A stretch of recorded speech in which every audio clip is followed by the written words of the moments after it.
선교사님 잠깐 소개해드리겠습니다. 우리 김상철 선교사님이신데요. GBT라고 우리가 보통 이야기하는데 성경번역 선교회에 지금 소속되셔서 선교 영성 팀장을 맡고 계십니다. 감사하게도 우리 선교사님 또 가족들이신 또 이난주 선교사님과 또 영인 학교 우리 가족들이 다 우리 교회 공동체와 함께 계시는데요.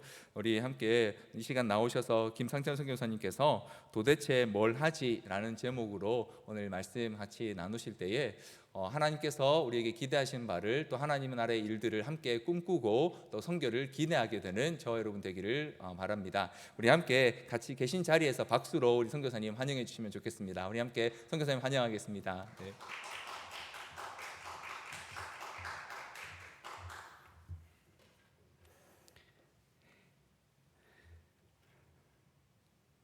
네, 우리와 같은 박수로 환영해 주셔서 감사합니다.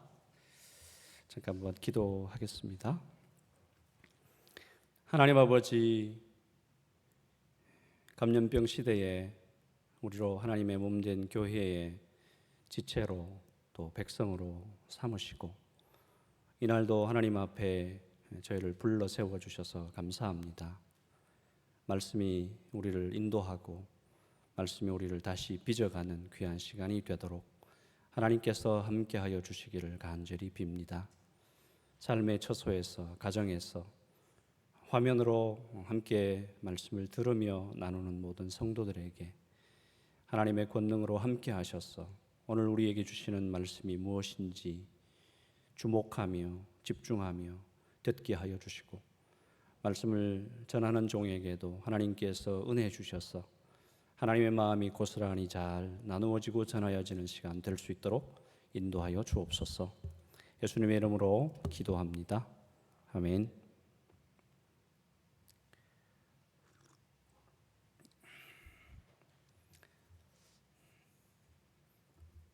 네, 안녕하십니까. 저는 성경번역 선교회 소속의 김상철 선교사입니다. 수요 신앙 강좌를 또 맡아서 섬겨달라는 장로님의 말씀을 듣고 또 어떻게 하나 또 기도하면서 하나님께서 주신 말씀을 들고 이 시간 썼습니다. 가정에서 화면을 보시면서 또 이 시간 참여하는 모든 분들을 다시 한번 환영하고 또 축복하면서 문안 인사를 드립니다.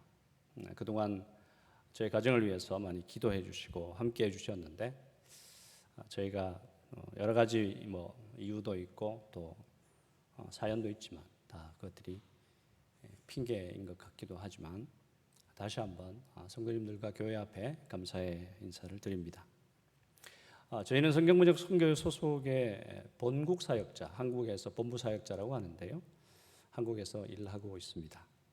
그래서 저희는 나눔교회에 출석을 하고 있고 작은 교회에 속해져서 작은 교회 식구들과 함께 줌으로 모임도 갖고 또 성도들과 많이 교제하지는 못했지만 작은 교회 성도들과 함께 교제를 하고 있습니다. 사회적 거리두기가 더 강화되어서 오늘도 이곳 예배당에는 방송을 위해서 섬겨주시는 목사님과 또 찬양해 주시는 우리 전도사님 그렇게 또 계시는데요. 우리 성도님들의 가정에도 또 이런 시간을 통해서 하나님과 또 성도들 간의 교제가 더 서먹해지지 않도록 또 하나님께서 은혜 주시기를 간절히 빕니다. 저희가 교회에서 협력해 주시는 또 선교사로 있으면서 이런 시간을 어떻게 잘 사용해야 될까 더 고민하면서 지혜를 얻어서 하나님 주신 방법으로 성도들을 잘 섬겼어야 되는데 지난 시간들 돌아보면 참 많이 부끄럽고 송구하다는 말씀을 다시 한번 드리게 됩니다. 여전히 신실한 사랑으로 함께해 주시는 우리 교회와 성도들께 다시 한번 감사를 드리죠. 감사를 드립니다. 오늘은 말씀을 준비하면서 도대체 뭘 하지? 이런 궁금한 질문이 제게 먼저 생겼고 또 이런 질문을 가지고 오늘 말씀을 함께 나누었으면 합니다. 많은 성도님들이 우리 교회가 많은 가정의 선교사님들을 위해서 기도하고 물질로 후원하고 계시는데 그 선교사들이 도대체 어디서 무슨 사역을 하지? 도대체 뭘 하지? 이런 궁금한 마음이 생기실 것 같아요. 저 같은 경우에도 뭐 우리 성도님들이 한국에서 선교사 도대체 뭘 하지 뭐 이런 궁금함이 생길 것 같아서 거기에 대해서 제가 좀 준비한 것들을 나누고 대답을 하면 좋겠다 싶었고요. 두 번째는 제가 속해 있는 선교 단체 성경문역 선교회는 도대체 뭘 하지? 뭐 이런 또 궁금함 앞에 제가 그 질문에 대한 대답을 드리는 시간 가지면서 마지막 성경 말씀을 통해서 이런 시대에 우리 성도들은 도대체 뭘 하지? 뭘 해야 되지? 뭐 이런 질문을 다시 한번 갖고 말씀을 보았으면 좋겠다 싶습니다. 앞부분에 PPT를 통해서 몇 가지 좀 이야기를 하고 싶습니다. 김상철 선교사, 이난주 선교사, 또 두 아이들 영인이와 화교가 있는데요. 저희는 GBT에 소속되어서 2012년부터 지금까지 교회에서 GBT에서 섬기고 있습니다. 그동안 GBT에서 섬기면서 지난 터움에서는 동원훈련부 대표로 섬기면서 훈련과 또 선교사들을 모집하고 또 동원하는 그런 일에 역할을 감당했었고요. 작년 7월 달부터는 다른 역할로 제가 섬기고 있습니다. 그 역할은 선교 영성팀 팀장이라는 직함인데요. 우리 단체 안에 많은 선교사들 그리고 특별히 본부 사역을 하는 30여 명의 선교사들을 영적으로 돕고 또 다시 한번 선교적인 묵상을 하며 또 우리 모임 안에서 하나님의 은혜가 좀 흐르도록 그런 부분에서 제가 행정적인 역할을 감당해서 섬기고 있습니다. 선교사가 되기 전에는 10년 조금 넘는 시간에 지역에서 서울과 대구와 부산에서 지역교회 교회 목사로 또 섬긴 그런 경험이 있고요. 우리 두 아이들은 지금 대학생으로 학교 생활을 하고 있고 우리 나눔교회 청년부에 속해져 있습니다. 이 정도 뭐 객관적인 이야기로 저희를 소개하면 도대체 뭘 하지 누구지 뭐 이런 소개 충분할지 모르겠습니다만 뭐 시간적인 것들도 좀 있기도 하고 이 정도 저희가 좀 소개를 하면 좋겠다 싶습니다. 차후에 또 만나 뵙고 또 함께 서로도 깊은 교제를 나누면서 알아가는 그런 시간 되면 좋겠고요. 또 저희에 대해서 기도해 주시는 많은 분들 또 구체적인 기도 제목으로 또 함께 할 수 있기를 소망합니다. 네, 저희가 섬기고 있는 사역의 부서 안에서 팀들을 이렇게 잠깐 보여드리고 있는데요. 크게 달리 뭐 소개할 부분은 되지 않는 것 같고요. 곧바로 넘어가서 제가 속해 있는 GBT 선교단체는 도대체 뭘 하지? 뭐 이런 궁금함이 있을 것 같은데요. 잠깐 좀 소개를 드리고 싶습니다. PPT를 준비했는데요. 한번 보시겠습니다. 우리 성경번역 선교회 GBT라고 부르고 있는데요. 글로벌 바이블 트랜슬레이터스라고 해서 성경을 번역하는 사람들의 선교단체 뭐 이런 의미가 될 것 같습니다. 저희 단체의 번역 지금까지 선교회에서 번역했던 현황들을 잠깐 좀 말씀을 드리면 네, 전 세계에는 약 한 7,097개 정도의 언어 종족이 있습니다. 2020년 기준인데요. 그 가운데서 신구약 전서가 번역된 언어는 704개입니다. 그러면 전체 인구 종족 가운데 한 10% 정도 밖에 지금 사실은 성경 전서가 번역되어 있지 않고 나머지 종족은 아직도 성경 전서를 갖고 있지 못하다 이렇게 이해하실 수 있을 것 같아요. 그리고 신약은 1551개 언어로 번역이 되어 있고요. 아직도 많은 언어 종족 가운데서 성경이 번역되기를 기다리고 있고 번역이 진행되고 있습니다.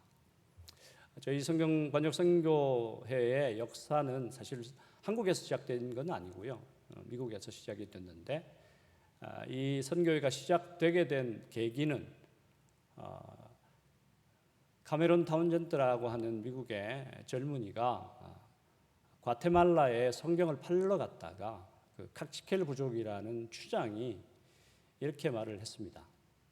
당신이 믿는 하나님이 그렇게 위대하시다면 왜 우리말로 말할 수 없습니까? 이 말을 들으면서 그것이 마음에 계속 부담이 되고 울림이 되어서 그 카츠켈 부족과 함께 13년을 지낸 후에 신약 성경을 번역하게 되므로 저희 선교단체가 시작이 되었고, 그 이후로 성경에 없는 수많은 종족들에게 그들이 가장 잘 이해할 수 있는 말로 하나님을 알고 하나님을 예배할 수 있도록 하는 비전을 가지고 계속해서 사역을 하고 있습니다. 성경 번역의 많은 역사들은 우리 성도님들이 아닌 것처럼 아주 오래전 300년경부터 시작해서 존 위클리프, 그리고 또 한글 성경, 또 그리고 이 선교회가 시작되는 그런 시점들, 이런 역사들 가운데서 선교는 계속 진행되었습니다. 네. 우리 성경번역 선교회 GBT 한국에서의 역사는 보시는 것처럼 85년도에 우리 단체가 설립돼서 지금까지 지나오고 있습니다. 예, 많은 단체들과 우리가 또 협력하고 있지만 선교 파송 선교사 수는 보시는 대로 232명 정도가 현재까지 일하고 있고요. 여러 개 어느 종족에서 일하고 있습니다. 또 많은 프로젝트들을 진행해 가고 있습니다. 성경번역 선교회라고 해서 성경 번역만 하는 단체냐 이렇게 궁금해하실 수 있는데요. 그렇지 않고 유기적으로 여러 사역을 함께 하고 있습니다. 성경을 번역하고 성경을 활용하며 원스토리 사역이라는 것과 또 언어 관련해서 조사도 하고 문해교육 사역도 하고요. 교육 사역, 이중언어 교육 사역도 하고요. 전문인 사역 가운데 항공, 의료, 음악, 미디어 다양한 분야에서 같이 성경 번역이라는 큰 그림 안에서 함께 유기적으로 사역을 하고 있습니다. 저희 같은 경우에는 행정적인 또한 사역들을 함께 하고 있죠. 여러 단체들과 우리가 함께 협력해서 일하고 있는데, 우리 GBT는 위클립 글로벌 어소시에이션 얼라이언스라고 하는 WGA라는 단체와 또 잘스라고 하는 단체와 또 SIL이라는 단체와 함께 국제적으로 협력해서 사역을 하고 있습니다. 국내에는 본부의 조직과 14개 지부와 또 신학대학원 안에서 함께 훈련하고 모임을 갖고 있습니다. 다양한 사역들이 있는데요. 짧게 그림을 보면서 지나가면 좋겠는데요. 성경 번역 선교 있고요. 그 다음에 성경 활용 사역하고 있고요. 그 다음에 언어 조사 사역 우리 있습니다. 문해 교육 사역도 진행하고 또 종족 예술 사역이나 기술 사역도 함께 하고 있습니다. 지금은 특별히 성경을 번역하고 그 부족의 언어로 녹음하는 사역이 참 중요한 사역이 되고 있습니다. 그리고 의료와 또 항공 사역을 감당하고 있습니다. 돌봄 사역에는 상담과 선교사 부모들과 선교사 자녀들 사역을 저희가 함께 감당하고 있습니다. 우리는 이런 사역들을 유기적으로 감당을 하고 있는데요. 정말 생물체처럼 전체를 구성하고 있는 각 부분이 서로 밀접하게 관련을 가지고 있는 데서 떼어낼 수 없는 그러한 모습처럼 저희가 사역을 하고 있습니다. 선교사가 되는 GBT 성경번역 선교회의 선교사가 되는 과정을 보시면 파송에 이르기까지 여러 과정들을 또 감당을 해야 되는데요. 위클리프 캠프도 하고 사역별로 전문 훈련도 받고 호입이 된 다음에 구체적으로 선교사 훈련을 감당하는 이런 과정들이 있습니다. 그 이외에 인턴 사역 과정이 있고요. 그 다음에 단기 사역 과정도 있습니다. 장기로 사역하는 이런 과정들이 저희에게 준비되어 있습니다. 함께 할 수 있는 길들은 여러 가지가 있지만 특별히 당부드리고 싶은 것은 저희가 함께 기도함으로 정말 언어가 없는 그 많은 종족들에게 성경이 들려지고 또 그 성경을 가지고 하나님을 알게 되며 예배할 수 있도록 함께 기도해 주시기를 부탁합니다. 특별히 7천여 종족 가운데서 우리 GBT는 300여 종족을 집중해서 그 종족 안에서 성경이 완전히 번역이 되어지고 또 많은 사역자들이 일어나도록 저희가 기도하고 준비하고 섬기고 있습니다. 이 시간은 잠깐 함께 할 수 있는 길을 영상을 통해서 한번 보시고 가시겠습니다. 성경번역 선교사 강명관입니다. 여러분 모두 성경을 갖고 계시죠? 66권으로 이루어진 이 성경은 우리 신앙의 뿌리이고 반석입니다. 성경이 없는 우리 민족, 우리 교회를 상상할 수 있을까요? 성경 말씀이 없이 우리의 삶의 변화가 가능할까요? 나 자신과 우리 가정, 우리 교회와 우리 공동체 진정한 소망과 기쁨은 바로 이 성경으로부터 시작됩니다.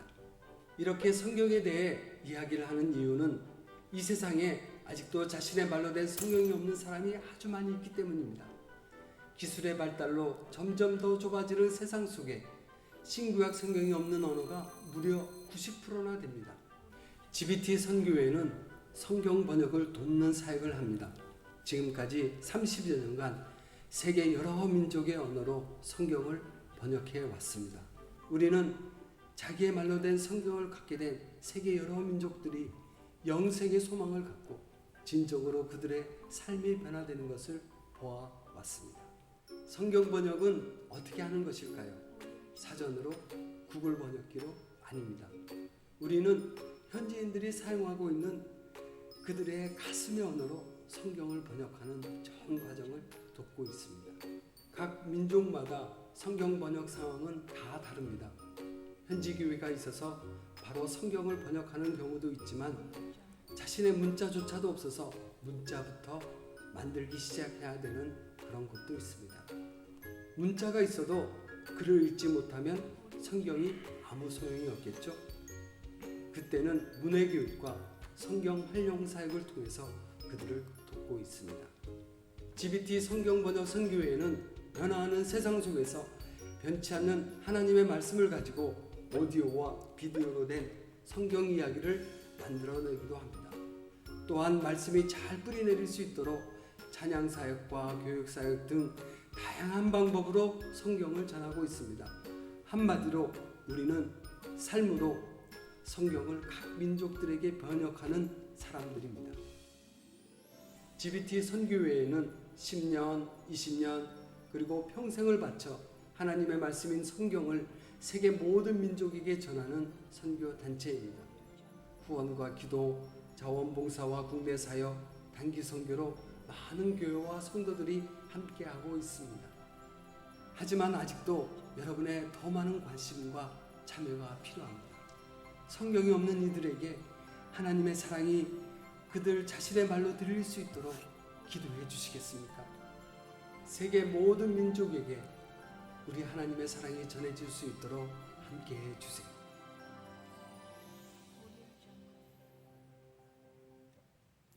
네, 감사합니다. 여기까지 PPT 준비한 것 나누었고요. 이제부터는 성경 말씀을 가지고 함께 생각해보고 또 다시 한번 답을 얻어가는 시간 되면 좋겠습니다. 이제 세 번째 질문인데요. 우리 함께 하시는 우리 성도님들에게 제가 좀 질문을 던지고 싶습니다.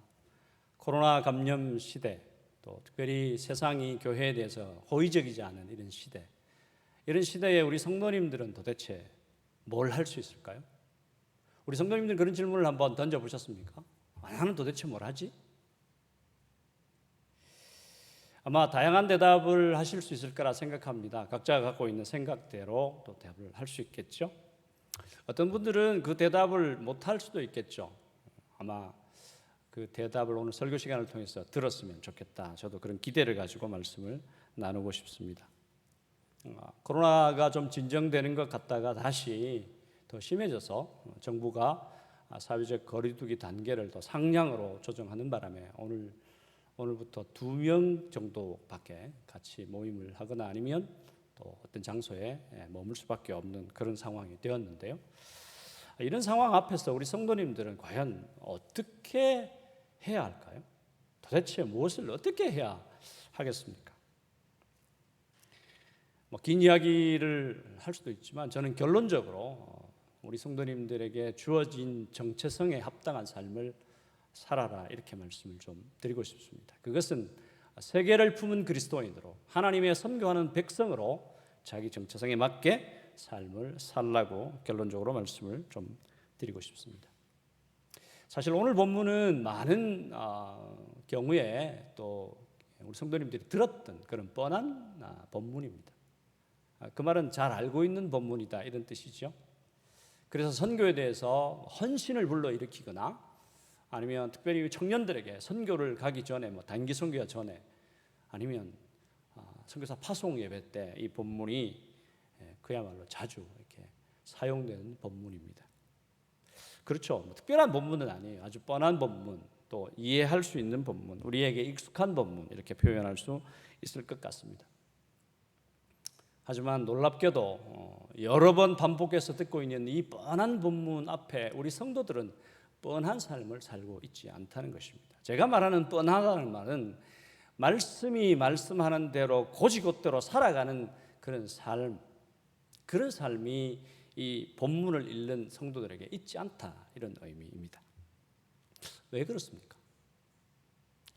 사실 말씀은 너무 자주 들어서 우리에게 익숙한데도 불구하고 우리의 삶은 이 말씀대로 살기보다 이 말씀이 내게 적용될까 조금 두렵거나 위축되는 그런 사람들도 있죠. 하나님이 나를 선교사로 부르면 어떻게 하나? 그래서 어떤 분들은 자녀들을 선교 헌신예배에 보내지 않는다는 그런 사람들도 있고요.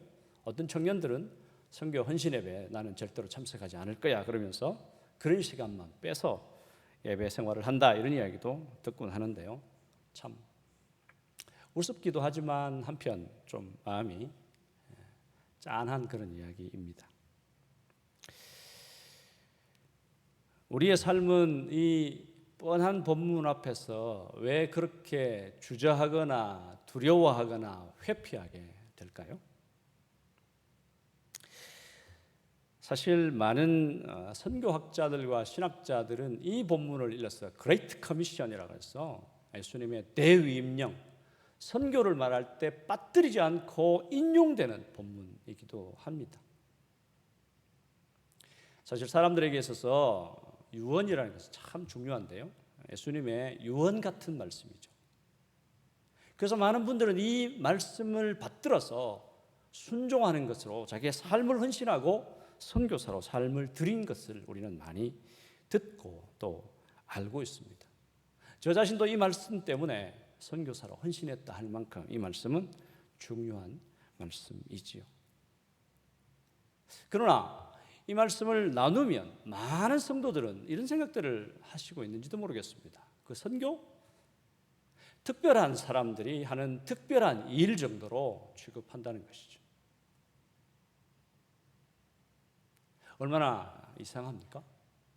하나님은 모든 성도들에게 이 성경을 주셨고 모든 성도들은 성경을 읽을 때마다 내가 그 성경을 믿노라 아멘 하는데도 불구하고 선교의 삶에 대한 이야기를 할 때는 슬그머니 자리를 피하고 꽁무니를 내빼는 이런 경우가 왜 생기겠습니까? 하나님께서는 말씀 가운데서 분명히 우리로 하여금 열정적이고 헌신적이고 즉각적으로 이 말씀에 반응하라고 하는데 우리는 이 말씀을 듣기도 전에 본문에 마태복음 28장 18절에서 20절이라면 아예 눈도 안 마주치려고 하는 그런 상황이 발생할까요? 왜 그럴까요? 여기에는 많은 장애물들이 있다고 생각이 되어집니다. 오늘 저는 본문 속에서 한 두 가지 정도만 좀 살펴보고요. 또 우리가 그런 장애물을 넘어서서 도대체 우리가 뭘 하지라고 질문했을 때 이렇게 살 수 있다라고 하는 내용을 한번 살펴보고자 합니다. 먼저 우리로 하여금 이 대위임령이라고 말씀하는 이 말씀 앞에 즉각적이고 열정적이고 온전한 헌신을 드리지 못하는 장애가 뭘까? 저는 첫 번째는 무지라고 말씀드리고 싶습니다. 약간 의외일 수 있겠는데요. 한번 말씀을 들어보십시오. 우리는 많은 경우에 성경이 본래 말하려고 하는 뜻을 사실 잘 알지 못합니다. 그래서 성경이 어렵다고 말하기도 하죠. 특별히 가톨릭 같은 경우에는 성경 해석의 권리를 신도들에게는 없다고 말하지 않습니까? 그래서 전문가들이 성경을 해석해야 된다 이런 말도 하는데요. 사실 오늘 우리 말씀 앞에 우리 자신들이 온전한 순종을 하지 못하는 이유는 본문을 볼 때 많이 오해하기 때문에 빚어지는 결과라고 생각됩니다. 무엇을 오해했을까요? 사실 모든 사람들은 다 말씀을 듣자마자 즉시로 그 말씀을 해석합니다. 그 자기의 눈을 따라서 알고 있는 지식을 따라서 아니면 조금 더 많은 정보와 내용을 가지고 성경을 해석하죠. 오늘 본문이 말하고 싶어하는 본문의 내용은 무엇일까요? 마태복음 28장 18절에서 20절에서 말씀하고 싶어 했던 그 핵심적인 내용은 무엇일까요? 이 말씀을 듣는 모든 성도들이 선교사가 되어야 된다. 선교지로 가라. 그 말씀이 핵심일까요? 만약 그렇게 해석을 하셨다면 성경을 잘 해석하지 못한 것입니다. 잘못 해석한 것입니다. 왜 그렇습니까? 한글 번역을 보면 그 말이 어떻게 보면 본문에서 중요한 내용이라고 이해할 수도 있습니다. 하지만 성경은 원래 한글로 쓰여진 책이 아니고 헬라어와 아람어와 히브리어로 쓰여진 책이었죠. 그래서 그 책들이 오랜 시간을 거치면서 번역되었습니다. 한글로 번역된 것은 100여 년 훨씬 넘는 시간 속에서 한글로 번역되었죠. 그래서 우리가 이 성경을 볼 때 가장 먼저 생각해야 되는 것은 무엇이냐 하면 하나님이 이 성경을 나에게 주신 책이 아니다라고 하는 생각을 하셔야 합니다. 거기는 좀 어렵게 이야기하면 성경을 읽는 이 시간은 하나님과 나 사이에서 시간과 공간의 거리가 아주 많다는 것을 인정할 필요가 있습니다. 왜 그렇습니까? 오늘도 우리가 읽었던 본문을 다시 한번 보실까요? 예수께서 나와 말씀하여 이르시되 하늘과 땅의 모든 권세를 내게 주셨으니 그러므로 너희는 가서 모든 민족을 제자로 삼아 아버지와 아들과 성령의 이름으로 세례를 베풀고 내가 너희에게 분부한 모든 것을 가르쳐 지키게 하라. 볼지어다 내가 세상 끝날까지 너희와 항상 함께 있으리라 하시니라. 여기에 나오는 너희는 누굽니까? 우리 자신인가요? 아닙니다. 그때 당시에 있었던 제자들입니까? 그것도 아닙니다. 이 책이 기록된 그때를 보면 제자들만을 말하는 게 아니라 어떻게 보면 그 책을 읽고 있는 첫 번째 독자들, 마태가 유대인들을 생각하면서 썼던 그 편지 마가복음을 듣는 독자들, 그 독자들, 그 사람들에게 말했을 수도 있는 것이죠. 그렇기 때문에 우리가 성경을 읽을 때는 그날 아침에 감정이나 느낌이나 생각이나 이런 것보다 먼저 이 성경이 언제 누구에게 왜 썼는지에 대한 질문을 던진 다음에 성경을 해석하셔야 본래의 뜻을 잘 해석하는 것입니다. 그 다음에 그 해석된 내용을 가지고 내게 적용하는 것이죠. 그렇기 때문에 이 본문의 중요한 핵심 내용은 가라가 아니라 제자를 삼아라고 하는 단어입니다. 예수님께서는 마지막 유언으로 남기신 그 대위임령의 핵심을 제자 삼아라 이야기를 하시고 있는 것이죠. 그럼에도 불구하고 많은 경우에 설교와 또 성경 공부와 또 우리 스스로가 묵상하면서 이 본문을 우리는 가는 것에다가 초점을 맞추어서 이야기를 하고 강조하고 주장하고 선포하는 것입니다. 그러면 앉아있는 많은 성도들은 어떻게 생각할까요? 아, 그래, 내가 가야 되는구나. 막연한 부담감으로 내가 마치 선교사가 되어야 되는 것처럼 부담을 갖기 시작합니다. 그렇지 않습니다. 말씀의 뜻은 거기 있지 않았습니다. 오히려 우리로 하여금 하나님께서 보내시는 모든 지역과 모든 처소에서 우리 자신의 삶을 통해 예수 그리스도의 제자를 삼아가는 일로 우리를 보내시고 명하시고 있다는 것을 우리는 알아가야 하는 것입니다. 제가 금방도 말씀을 드리면서 하나님의 말씀을 우리가 잘 순종하지 못하게 되는 첫 번째 장애물이 무지라고 말했잖아요.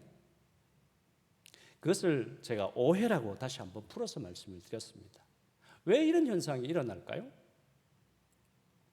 많은 경우에 우리는 하나님의 말씀을 우리 자신의 이익의 도구로, 탐욕의 도구로, 하나님의 말씀이 내게 부합되어야 한다는 생각이 많습니다.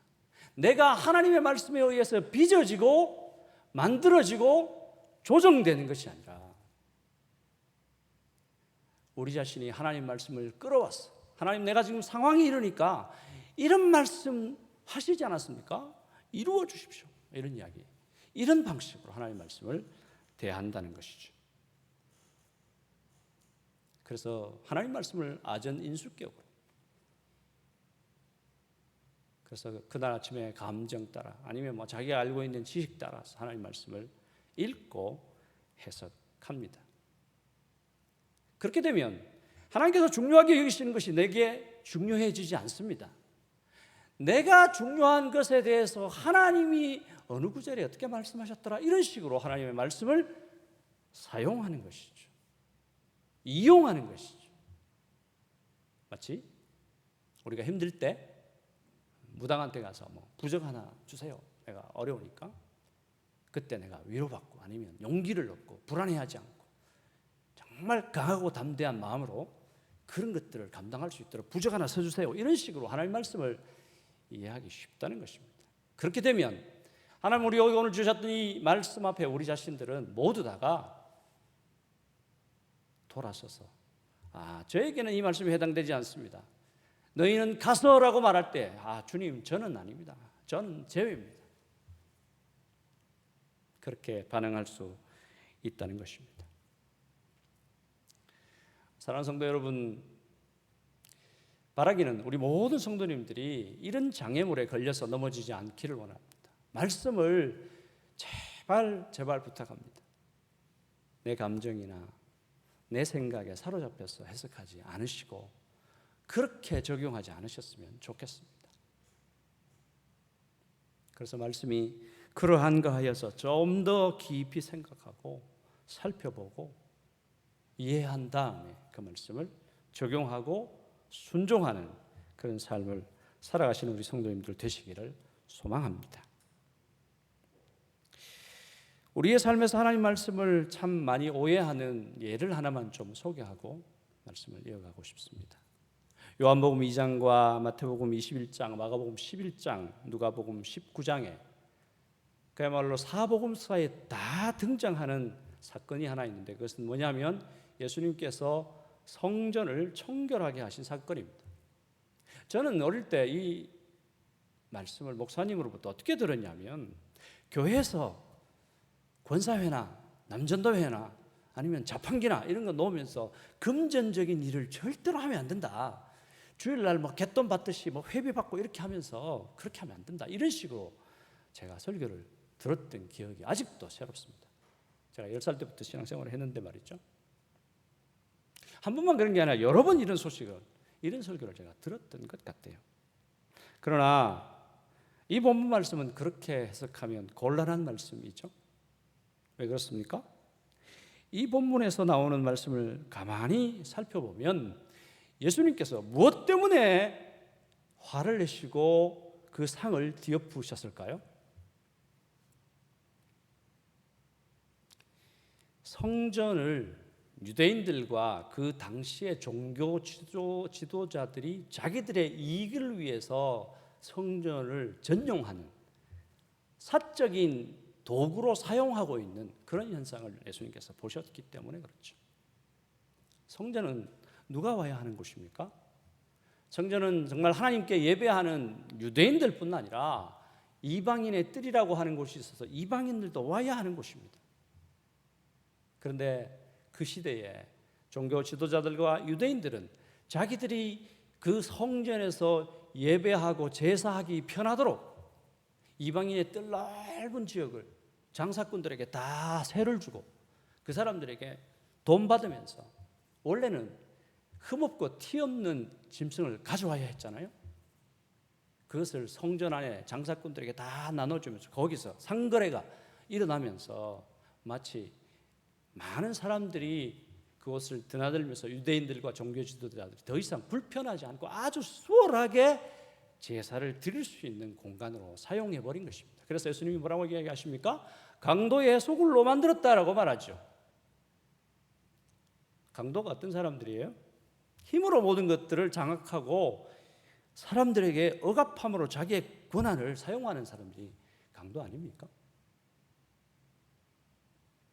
사랑 우리 성도 여러분, 이 말씀을 들으면 우리 성도님들은 어떤 생각이 드시나요?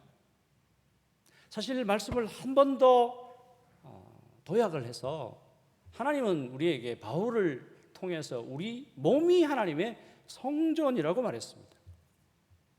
그렇죠? 하나님의 성전은 어떻게 사용되어야 하는 것입니까? 하나님은 만민이 기도하는 집으로 성전을 주셨습니다.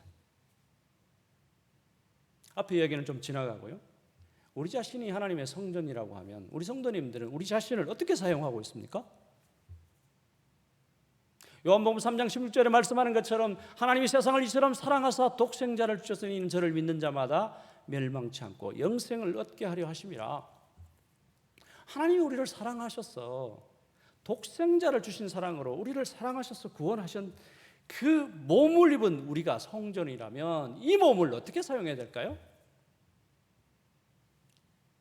건강하게 잘 먹고 또 잘 지키면서 병들지 않고 몸을 잘 가꾸어야 한다? 이런 의미입니까? 그렇지 않습니다. 성전이 말하고 있는 본래적인 사용 용도에 따라서 우리 성전을 사용해야 되죠. 어떻게 해요? 우리의 몸은 하나님을 알지 못하는 수많은 사람들이 정말 우리의 몸이 제물되어서 그들이 하나님을 만나 뵙게 되는 그 통로로 우리가 사용되어져야 하는 것이죠. 우리는 얼마나 우리의 성전을 그런 용도로 쓰지 않고 이 성전을 마치 자기 자신만을 위한 그런 공간으로 도구로 사용하고 있습니다. 예수님이 그걸 보시면서 분노하신 거죠. 상을 뒤집어 엎고 채찍을 만드셔서 후리치신 그 내용이 바로 그것입니다. 나는 괜찮다고 말하지 마십시오. 많은 기독교의 통계 전문 기관에 의하면 전 세계의 수많은 종족들에게 선교를 위하여 사용되는 재정은 전체 재정에서 20% 그것도 아주 후하게 점수를 줘서 그 정도 재정을 선교 사역을 위해서 쓰고, 특별히 아직도 전 세계에 한 번도 복음을 듣지 못한, 제가 소개했지 않습니까? 7천여 종족 가운데서 700개 정도만 신구약을 갖고 있는 어느 종족 이 상황, 주님 오시고 2000년이 지난 뒤도 여전히 이 상황은 바뀌지 않고 있는 이런 것들은 왜 이렇게 되었을까요? 하나님 주신 그 귀한 성전을 자기들의 안위와 자기들을 위한 공간으로 사용하고 있기 때문에 그런 것입니다. 또 다른 통계에 의하면 한 번도 복음을 듣지 못한 최소 전도 종족과 미전도 종족을 위해서 기독교의 재정은 1% 정도만 사용된다라고 이야기하고 있습니다. 충격적이지 않습니까? 돈만 그럴까요? 그렇지 않습니다. 아직도 한 번도 복음을 듣지 못하는 수많은 미전도 종족들에 나아가서 선교하는 선교사도 전체 선교사의 수의 프로테이지는 여러분이 알면 놀랄 만큼 아주 저조한 수가 그곳에 가서 일을 하고 있습니다. 이것이 현실입니다. 이것이 바로 하나님의 위대한 명령 앞에 우리가 주저하거나 돌아서거나 순종하지 못하는 이유들입니다. 철저히 자기중심적이고 탐욕적이고 하나님 중심적이 아닌 그 모습 때문에 말씀에 순종하지 못하는 장애가 생긴다는 것이죠. 두 번째는 저는 불신이라고 말하고 싶습니다. 로버트슨 맥퀼킨이라고 하는 분이 지상명령 왜 지연되는가라고 하는 책을 쓰셨는데요. 거기에 5가지 이유를 말씀하셨어요. 첫 번째는 우리는 그리 이 지상명령에 관심이 없다. 그러면서 많은 그리스도인들은 여전히 자기 자신을 사랑하는데 온 힘을 다 쓰고 있다. 이렇게 말했습니다. 두 번째, 우리는 잘 보지 못한다. 뭘 보지 못할까요? 하나님을 보지 못하고 하나님이 사랑하시는 하나님 없는 수많은 고통받는 민족들과 백성들을 보지 못한다는 것입니다. 강단이라서 감히 제가 말씀을 드리기는 못하지만요, 먼 눈에 뭐가 보인다 이런 이야기 있잖아요.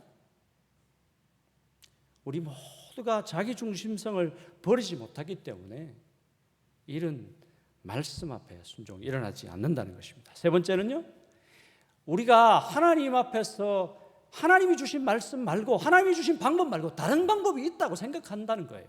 그 말은 무슨 말입니까? 하나님보다 내가 더 지혜롭고 하나님보다 내가 더 능력이 있다 이렇게 생각하고 산다는 것입니다. 네 번째는요, 우리의 기도가 겉돌아가는 그런 기도를 드리고 있기 때문에 지상명령은 지연되고 있다 이렇게 말했습니다. 기도하지 않는다는 것입니다. 믿음으로 기도하지 않는다는 것입니다. 하나님이 기도에 응답하실 것에 대한 신뢰함이 없이 기도한다는 것이죠. 다섯 번째는 듣지 않는다라는 것이죠. 이런 이야기를 하면 저는 바울이 디모데에게 썼던 디모데후서 3장 말씀이 생각납니다. 말세에 고통하는 때가 이러리니 자기를 사랑하며 돈을 사랑하며,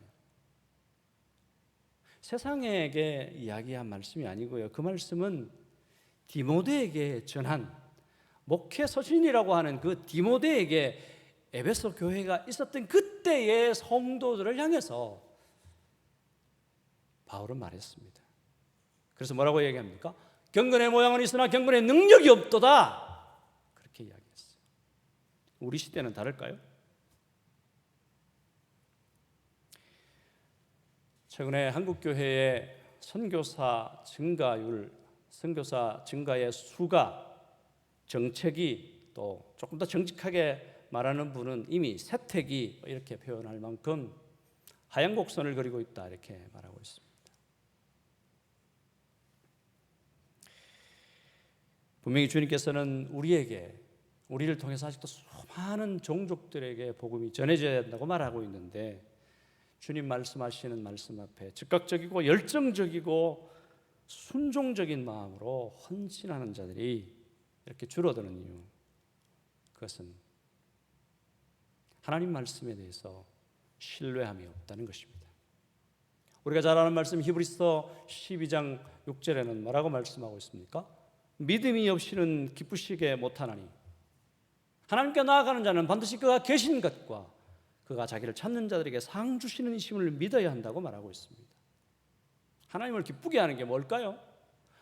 위대하고 거대한 일을 성취하는 것이 아니라 하나님을 믿어드리는 것입니다. 하나님 말씀하시는 대로 순종하는 것이 하나님을 믿는 것이죠. 우리는 이 시대에 하나님의 위대한 명령 앞에 주저하며 그 명령을 지연시키는 이유는 그 말씀하신 하나님을 신뢰하지 않는 것입니다.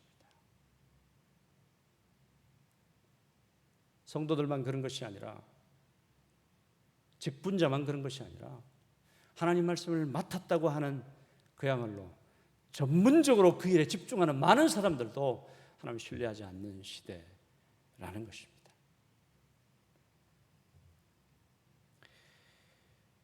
그래서 저는 위에서 말씀을 드렸던 이 두 가지, 무지함과 불신, 이 두 가지 때문에 하나님 우리에게 말씀하시는 그 놀랍고 영광스러운 그 명령이 지연되거나 멈춰져 있다고 생각합니다.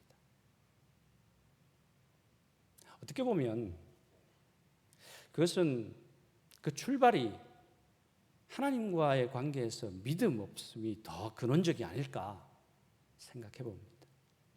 그런 불신과 신뢰함이 없기 때문에 하나님 말씀을 보아도 보이지 않고 들어도 들리지 않는 것이죠. 하나님의 성경을 펼쳐서 읽을 때마다 내게 위로가 되는 말씀이 어딜까? 나에게 도움이 되는 말씀이 어딜까? 이렇게만 바라보기 시작하니까 하나님께서 우리에게 말씀하셔서 말씀을 통해서, 하나님 말씀은 살았고 운동력이 있어 좌우에 날선 어떤 검보다 예리하여 혼과 영과 및 관절과 골수를 찔러 쪼개는 말씀으로 듣지 않고, 하나님 말씀은 성령의 감동하심으로 되어서 교훈과 책망과 바르게 함과 의로 교육하기에 유익한 말씀이라고 신뢰하지 않기 때문에 어떤 사건이나 어떤 일이 벌어지면 하나님 말씀보다 상담을, 하나님 말씀보다 더 명망 있는 의사를 먼저 찾는 것이 우리 자신 아닌가요?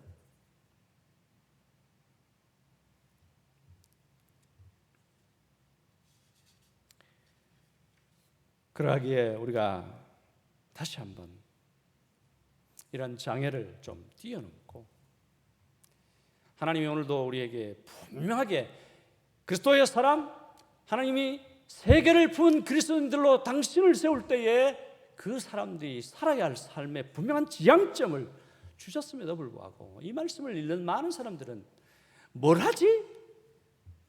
질문조차 하지 않는, 나는 예외인 것 같아, 나만은 아닌 것 같아, 이렇게 생각하는 그런 사람들이 되어지고 있습니다.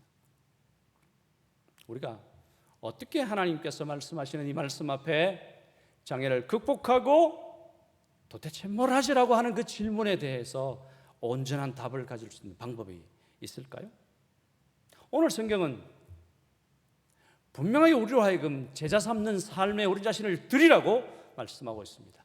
제자를 삼기 위해서 모든 민족으로 가고, 제자를 삼기 위해서 세례를 베풀고, 제자를 삼기 위해서 가르쳐 지키게 하는 일을 하라고 말씀하시는 것이죠. 이것을 우리의 방법으로 좀 가져와서 한 5가지 정도만 나누고 말씀을 마무리하겠습니다. 첫 번째, 도대체 뭘 하시라고 할 때 하나님 우리에게 좀 말씀해 주시고 싶은 방법 가운데 첫 번째는 선교사로 가는 것입니다. 부담스럽죠? 이야기가 제일 마지막에 해야 되는 이야기인데 제일 먼저 해서 다 말씀을 듣는 모든 분들이 다 선교사로 가야 하나? 네, 그렇지 않습니다. 선교사가 부르는 이는 하나님이 특별하게 부릅니다. 하나님께서 그렇게 부르실 때 거절하지 마시고 순종하는 사람은 장기로 가든지 단기로 가든지 전문인으로 가든지 아니면 자비량 사역자로 가든지 어떤 형태로든지 하나님 앞에 아직도 한 번도 복음을 듣지 못한 그들에게 복음을 전하는 자로 가야 할 것입니다. 클로드 힝만이라는 분이 이런 부분에 있어서 5가지를 이야기를 했는데요. 제가 하나씩 지금 말씀을 드리고 있습니다. 첫 번째, 가는 것. 그 다음에는 기도하는 것. 사실 많은 선교 사역을 보면 선교가 어떤 사람이 출중한 능력이 뛰어나서 선교가 이루어진 것이 아니라 거의 대부분의 선교는 기도에서 출발하고 기도하면서 진행되고 기도하면서 부흥하는 그런 역사를 우리가 보게 됩니다. 저희 단체도 사실 몇 주 전에 선교지 현장에서 우리 선교사님께서 말라리아와 코로나가 겸하여서 이렇게 걸리는 바람에 파푸아 뉴기니, 파푸아 지역에서 사실 거의 위태로운 지경에 있을 때에 저희가 기도 요청도 하고 긴급하게 결정도 하고 이렇게 해서 한국에 그분을 정말 이렇게 모시고 올 수 있게 됐고 함께 기도하는 많은 분들을 통해서 지금은 많이 회복된 그런 사례들이 있습니다. 선교사들의 건강 문제만 아니라 사역의 문제도 그렇습니다. 많은 어려움들이 있을 때 그 어려움들을 어떻게 돌파할까요? 결국은 기도하는 분들의 그 기도의 힘으로 돌파가 되어지는 것입니다. 정말 우리가 하나님을 신뢰한다면, 기도의 능력을 우리가 신뢰한다면 기도해야 할 것입니다. 바울은 그의 서신 여러 군데에서 나를 위해 기도해다오, 기도해다오 그렇게 말하는 것을 우리가 보지요. 세 번째는 보내기입니다. 많은 분들은 보낸다는 이야기를 하면 가장 먼저 나는 돈이 없는데 뭐 이런 생각 하실 수 있죠. 네, 물론 돈을 보내는 게 중요합니다. 필요하지 않다 이런 말을 하려는 게 아닙니다. 그러나 돈만 보내는 것은 보내는 것이 아닙니다. 돈이 없어도 함께 하나님께서 이 선교에 참여할 수 있는 길들이 있다고 말씀합니다. 요즘 같은 경우에는 얼마나 많은 소통의 수단들이 개발되어 있습니까? 선교지에 계시는 선교사님에게 카톡으로 아니면 줌으로 얼굴을 대하여 보면서 이야기도 할 수 있고요. 선교사들이 여러 가지로 침체되고 어려울 때 재정적인 문제만이 아니라 사실은 영적인 문제나 관계의 문제 어려움이 많거든요. 그럴 때에 함께하는 교회의 많은 성도님들이 기도해 주시고 안부도 물어주시고 또 대화를 청하면서 소통하시면 선교사를 일으켜 세우는 그런 일들이 발생하는 것입니다. 제 개인적인 경험을 좀 나누면 제가 한국에서 계속 사역하고 있기 때문에 많은 동역자들이 함께 해주십니다. 저에겐 특별한 분이 계시는데요. 부산에 계시는 한 권사님이 반찬 가게를 하세요. 저에게 매달 거의 반찬이 떨어질 때쯤이면 온갖 반찬들을 다 조금씩 아이스박스에 담아서 보내주십니다. 오늘도 저녁을 먹을 때 먹고 왔지만 깍두기부터 시작해서 멸치조림, 동태조림, 열무김치, 오징어 무침, 제가 종류를 다 기억을 다 못해서 말씀을 못 드리지만 그런 부분들을 받을 때마다 제 마음은 너무 감사하고 또 정말 하나님께서 이렇게 귀한 동역자들을 주셨다는 것에 대해서 더 분발하고 이렇게 하려는 마음이 생기는 것입니다. 그래서 우리 성도님들이 하나님의 선교에 참여하는 이 방법들 가운데 보내는 것, 재정만이 아니라 다른 방법도 있다는 것 함께 아시고 또 하면 좋겠다 생각합니다. 네 번째는 환영하기인데요. 이것은 다른 의미가 아니고 우리 주변에 이미 여러 선교 지역에 있어야 되는 사람들이 와 있어요. 특별히 이 마포구에는 외국인들이 더 많다고 제가 알고 있습니다. 다른 구보다.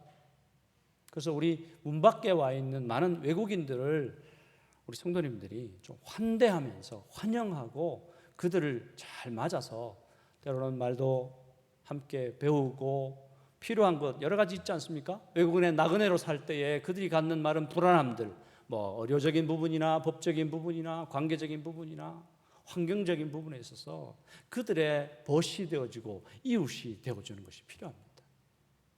우리가 그런 일에 함께 참여할 수 있습니다. 마지막 다섯 번째는요, 동원하기인데요. 내가 선교사로 가지 않더라도 선교사로 갈 사람들을 동원하는 것이죠. 동원한다는 이야기를 들으니까 어떤 생각이 나시나요? 남자분들은 특별히 군대 갔다 오신 분들은 뭐 동원 예비군 뭐 이런 표현도 쓸 수 있는데요. 예, 이 용어는 원래 군대 용어입니다. 전쟁을 위해서 많은 병사를 모집할 때 그 모집하는 그 사람을 동원하는 사람 이렇게 말하잖아요. 그래서 우리가 이 부분에서 다시 한번 참여할 수 있는 길이 있습니다. 나 한 사람이 선교사로 가는 것보다 여러 선교사들을 동원함으로 많은 민족에게 복음을 전할 수 있는 그런 기회를 갖게 될 수도 있습니다.